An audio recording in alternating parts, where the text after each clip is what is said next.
So, welcome back.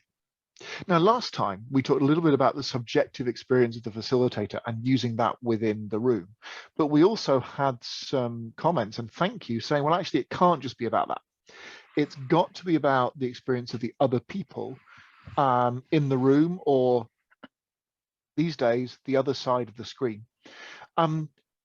How do we interact with them better? How do we see what's happening within in a group when we don't have the same amount of data available to us face to face? Can it be the same? We're coming back to that question about being online, but let's be practical about it. Okay, Sven-Ari, how do you judge the feeling of the group online? Well, I think this is something that we are.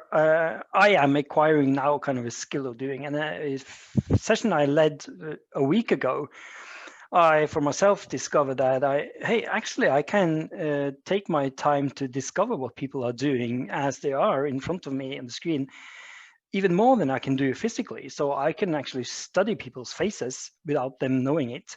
We have a culture here now that people have their cameras on, which allows me to switch not from speaker view, for instance, if there's someone doing a presentation, to gallery view, which I can run my eyes over the different faces and see where are people at. Are they sitting with the phones? Are they paying attention? Is there something going on that I can read from their faces?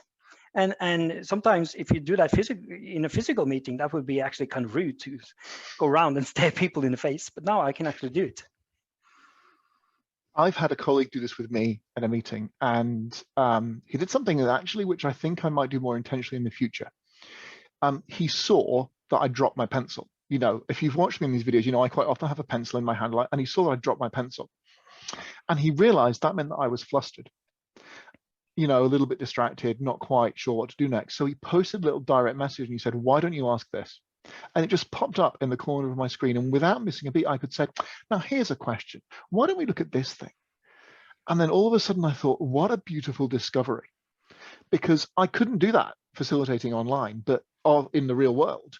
But here, I could actually have a second pair of eyes in the room to almost co-facilitate and give me a second brain to watch what's going on and support me in the kind of messages that I use and the kind of way that I take the group through that process, which was a beautiful, beautiful thing, and something that I'm going to do. And that would be my suggestion is, could you experiment with having someone online in that meeting to help you reflect on what the group is doing, to watch what's happening and send you that message in a separate chat so that you can use that to support the group into where they want to go.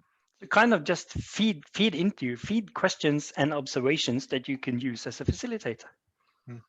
Good idea. So I think that's time for this week. I will look forward to seeing what your comments are and what your chats are and where we take this next. Take care. Cool. Thank you. Bye.